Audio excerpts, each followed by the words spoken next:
আমি সহ অনেকেই বলতেছি যে এই সরকার বিপ্লবী সরকার হয় নাই, মানে প্রফেসর ইউনূসের সরকার। তাইলে প্রথমে প্রশ্ন আসে, বিপ্লবী সরকার কিভাবে চিনব? খুব সহজভাবে চেনার একটা ব্যবস্থা থাকতে হবে, তাই না? সেটা আছেও কলে। আমরা সেই সহজ পদ্ধতি দেখা নিজেরাই দেখব কে কে বাদ গেলে এই সরকার বিপ্লবী চরিত্র পাইত। আসেন সেটা দেখি। তার আগে দেখে নেই কারা বিপ্লবী। এইটাও টেস্ট করার একটা রাস্তা আছে।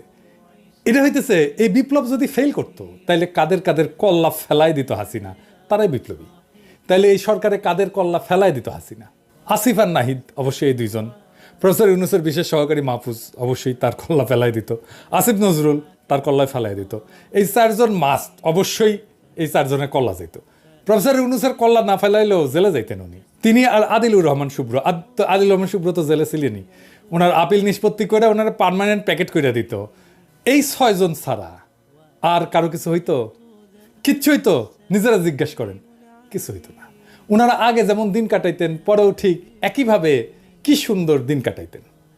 তবে সরকারে খুব কম্পিটেন্ট কাউরে কাউরে লাগে। রাষ্ট্র পরিচালনা একটা বিশেষ স্কিল, কিন্তু সেটা কি বাকিদের আছে? নাই তো।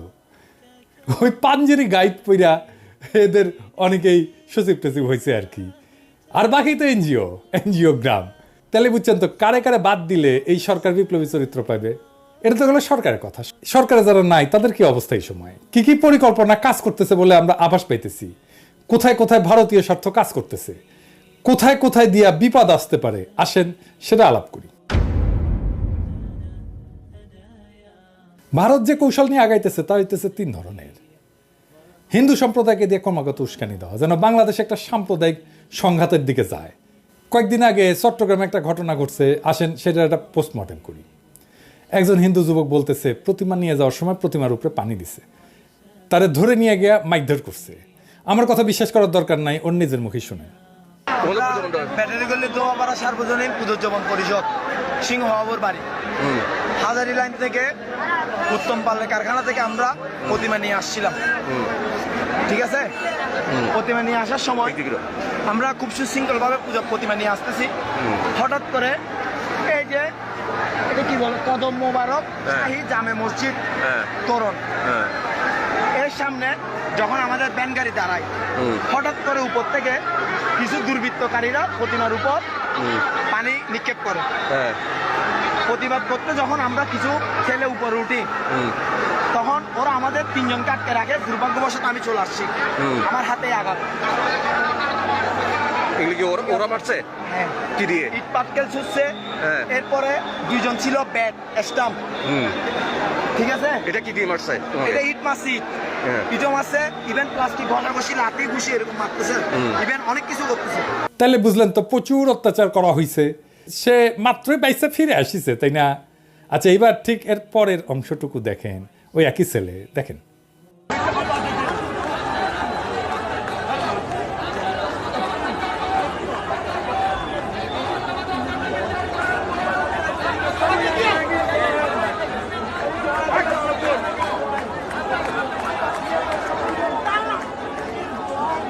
দেখেছেন ওর হাতে ছুরি, ওর পিছে ছুরি গুজে লেখা ছিল। ওই ছুরি কোত্থেকে আসলো? ও ধরে নিয়ে গেছে কেউ, আর তারে সার্চ করে নাই। ছুরি পিছে নিয়ে এসে ধরা পড়িছে, আর সেই ছুরি সব চাইরে দিছে। এটা বিশ্বাস করতে হবে। আরও তথ্য দিই, এই যে কদম মোবারক মসজিদ কমিটির প্রধান আওয়ামী লীগের নেতা আজম নাসির, এখানে এতিমখানা একটা নাম মাত্র, আর এটা চালায় ছাত্রলীগ। দেখেন যে লাইভ করতেছিল আর ছুরি দেখাইতেছিল, সে আজম নাসিরের সাথে মিছিল করতেছে। বুঝছেন কারা করতেছে এই কাজ? 2 নাম্বার কৌশল। শিল্প এলাকায় আর গার্মেন্টসে অস্থিরতা করে দেশের অর্থনীতির হোগা মারার চেষ্টা করতেছে আওয়ামী লীগ। ওদের হাতে আছে টাকা, ওদের হাতে আছে অস্ত্র, সবকিছু কাজে লাগাইতেছে প্রফেসর ইউনূসের সরকারকে বেকায়দায় ফেলানোর জন্য। কেন আর কারা করতেছে? আসেন একটা বিপ্লবী বক্তব্য শুনি। আন্দোলনের মূল বিষয় হচ্ছে আপনাদের মালিকের আপনাদের টাকা দিচ্ছে না। প্রিয় ভাইয়ের আমার, বোনের আমার, আমি আপনাদের ভাই হিসেবে, একজন সাধারণ মানুষ হিসেবে আপনাদের একটা বুদ্ধি দিতে এসেছি যে মালিকেরা আপনাদের পরিশ্রমের টাকা দিচ্ছে না। আপনারা সেই মালিকদের, আপনারা যে মেশিন দিয়ে পোশাক সেলাই করেন, সেই পোশাকের মেশিন ছিনিয়ে নেন এবং আপনারা রক্ত ঘাম দিয়ে যে পোশাক বানান সেই আপনারা নিজেরা বিক্রি করুন, আপনারা নিজেরা বিক্রি করুন। এইভাবে রাস্তা আটকিয়ে আপনাদের লাভ হবে না। আপনারা গার্মেন্টসে যান, আপনারা এই দেশের সম্পদ। আমি একজন সাধারণ মানুষ হিসেবে বললাম, আপনারা ভেবে দেখবেন। ধন্যবাদ। শুনেছেন, এই বিপ্লবী বক্তার নাম ইশতিয়াক আহমেদ হৃদয়। এখন সে সাধারণ মানুষের পরিচয় দিচ্ছে না, সে আসলে নর্দার্ন ইউনিভার্সিটির ছাত্রলীগ নেতা। দেখেছেন সে কিভাবে গার্মেন্টস শ্রমিকদের লুটপাট করতে উস্কানি দিতেছে। আওয়ামী লীগ গার্মেন্টস সেক্টর অস্থির করতে নামিছে। তো গার্মেন্টসের ভাই বোনেরা, আপনারা তো জানেন যে হাসিনাই আপনাদের ন্যূনতম মজুরি নিশ্চিত করে নাই, আপনাদের উপর পুলিশ লেলাই দিছে, আপনাদের নেতাদের গুম করছে, খুন করছে। এখন নর্দার্ন ইউনিভার্সিটি থেকে আইসা আপনাদের উস্কানি দিচ্ছে আর আপনারা হাততালি দিতেছেন।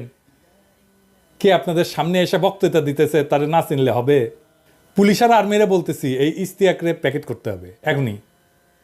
একটারে প্যাকেট করবেন তো 1000 ঠান্ডা হয়ে যাবে, রুলারের মতো সোজা হয়ে যাবে। আর কি হইতেছে? 3 নাম্বার, বিএনপির নিয়ে ব্যাপক নেগেটিভ ক্যাম্পেইন হইতেছে। নানাভাবে বিএনপির নাম ভাঙায় চাঁদাবাজি দখল হইতেছে। যে দেখেন আওয়ামী লীগের লোক বিএনপি সাইজে চাঁদাবাজি করতেছে। কেউ কেউ যে সত্যি সত্যি দখল করতেছে না তা না, আমি এটা একেবারে ক্লিনচিট দেবো না। বিএনপিকে করতেছে, অনেককে বিএনপি বহিষ্কার করছে। এইটা হইতেছে বিএনপি কিভাবে এই ইস্যুগুলোতে ডিল করতেছে শীর্ষ পর্যায় থেকে। কিন্তু এত ব্যাপকভাবে করা হইতেছে যে কৌশল ভালোই কাজে দিচ্ছে। বিএনপি এর মধ্যেই প্রশ্নবিদ্ধ হয়েছে, ব্যাপক সমালোচনার জন্ম দিচ্ছে এবং জনপ্রিয়তা হারাইতেছে বিএনপি। কিন্তু গতকাল ঘটছে বগুড়ার হিরো আলমের উপরে হামলা। হিরো আলম দাবি করছে তার উপরে বিএনপি হামলা করছে। হিরো আলম কি বিএনপি সবাই চেনে? আসেন ফুটেজ বিশ্লেষণ করি।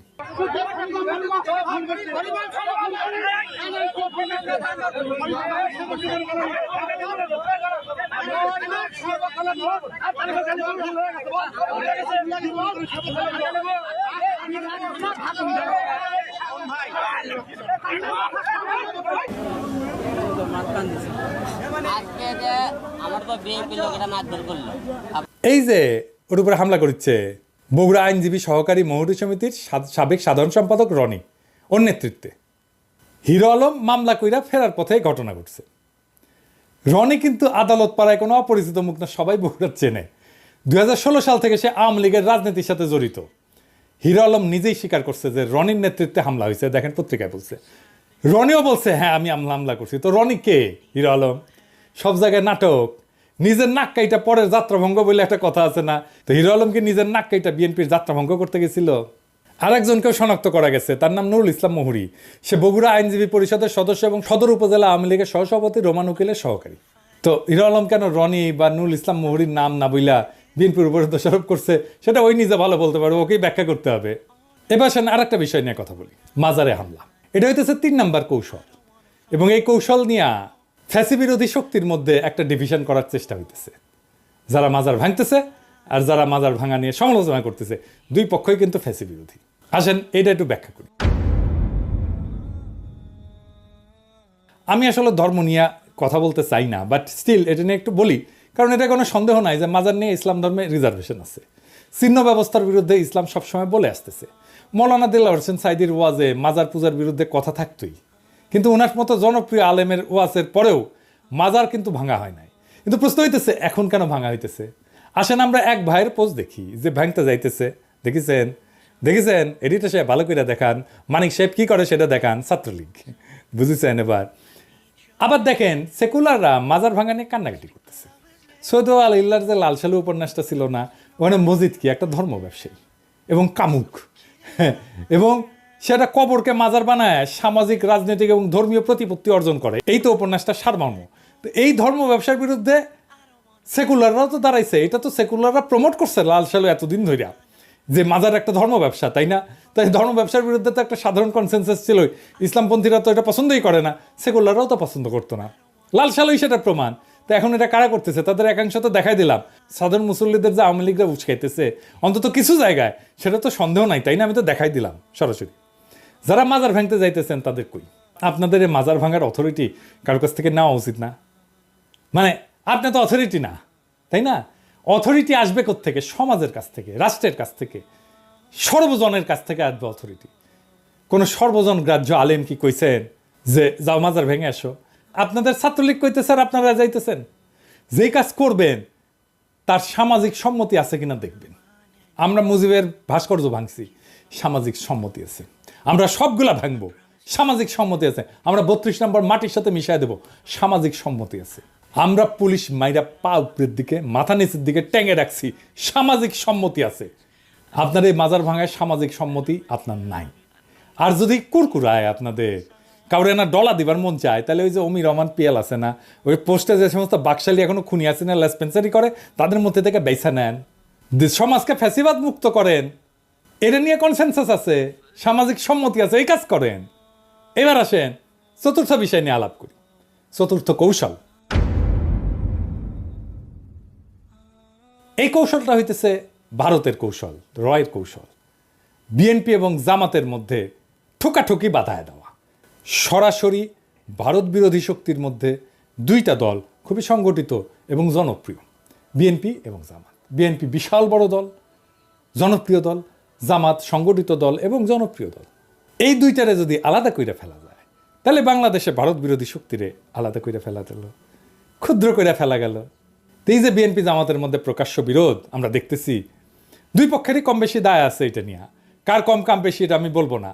আমরা যারা আপনাদের দল করি না, বিএনপি জামাতের কইতেছি, তারা আপনাদের কোনো পক্ষই নিব না, কারণ কামড়া কামড়িকে উস্কায় দেওয়া আমাদের কাজ না। আমি আগেও বলছি, জামাত বিএনপির নির্বাচনে ঐক্য এখন সম্ভব না।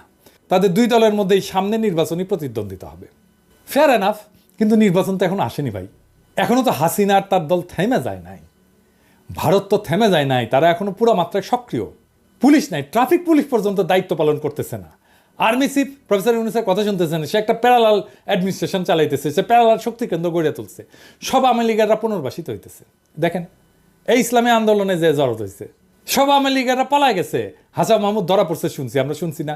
এখন শুনি সে বেলজিয়ামে একের পর এক অন্তর্ঘাত হইতেছে, আনসার, তারপরে হিন্দুদের দিয়া, তারপরে শুরু হইলো গার্মেন্টসে। আর দেখেন সালমান আনিসুলরা এসি রুমে বসে আছে, খাবার আবার বাসা থেকে আসে, আড্ডা দেয়, ভালোই আছে। রাজনৈতিক দলে ভোল পাল্টায় ঢুকতেছে আওয়ামী লীগের লোকজনেরা। আপনারা যে তাদের আশ্রয় দিতেছেন, আপনাদের লজ্জা করে না?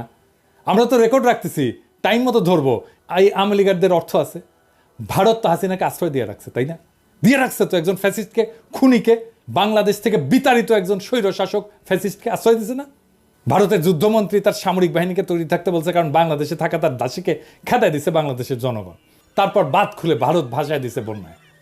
প্রফেসর ইউনূসকে ইন্ডিয়ান মিডিয়া তুলাধনা করতেছে, কইতেছে ইসলামিক ডিক্টেটর। এই যে দেখেন, আর্মি চিফ কাজ করতেছে তার মতো কইরা, সে পলিটিক্যাল পার্টির সাথে ঘুটু করতেছে, মিটিং করতেছে, সে আওয়ামী নেতাদের প্রোটেক্ট করছে না? দুর্বৃত্ত ব্যবসায়ীদের সাথে মিটিং করতেছে, আর তার প্রহরা থেকে দুর্বৃত্ত জেনারেল মুজিবুর রহমান পালায় যায়। বিশ্বাস করেন যে আর্মি পাহাড়া থেকে পালায় যেতে পারে কেউ? এই প্রসঙ্গে পরে আসতেছি। এরই ভারতের প্ল্যান, ফ্যাসি বিরোধী শক্তির মধ্যে ডিভিশন ঘটায় দাও, এবং তারা সফল হয়েছে। এদিকে সময় যারা ফ্যাসিবাদী লড়াই করছেন, আপনারা একে অন্যের বিরুদ্ধে কৃপান তোলার। জামাতের আমির কইছিলেন এক জালেমের বদলে আরেক জালেম আনবো, বিএনপি মনে করছে আমাদের কইছে। এর মধ্যে তারেক রহমান কইছেন কিছু দল প্রতিবেশী দেশে ফান্দে পা দিছে, জামাত মনে করতেছে এটা আমাদের কইতেছে। আমি যে গেলাম জামাতের নেতারা, যে আপনাদের নাম তো নেয় নাই।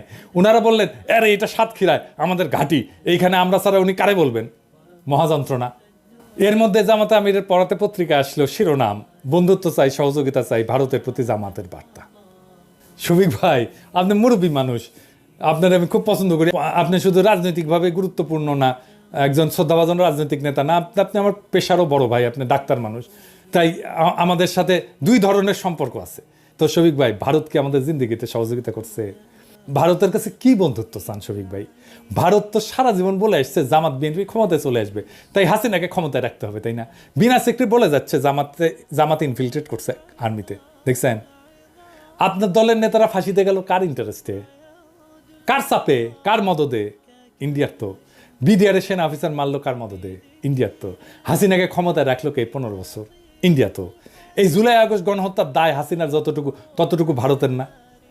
তো আপনি যদি আপনারা এতবার মারবে ওরাই, আর আপনি এখন শ্রী চৈতন্যের মতো বলবেন মেয়ের হচ্ছে কোল সিট কেনা, তাই বলে কি প্রেম দেবো না? এটা তো হইল না শফিক ভাই।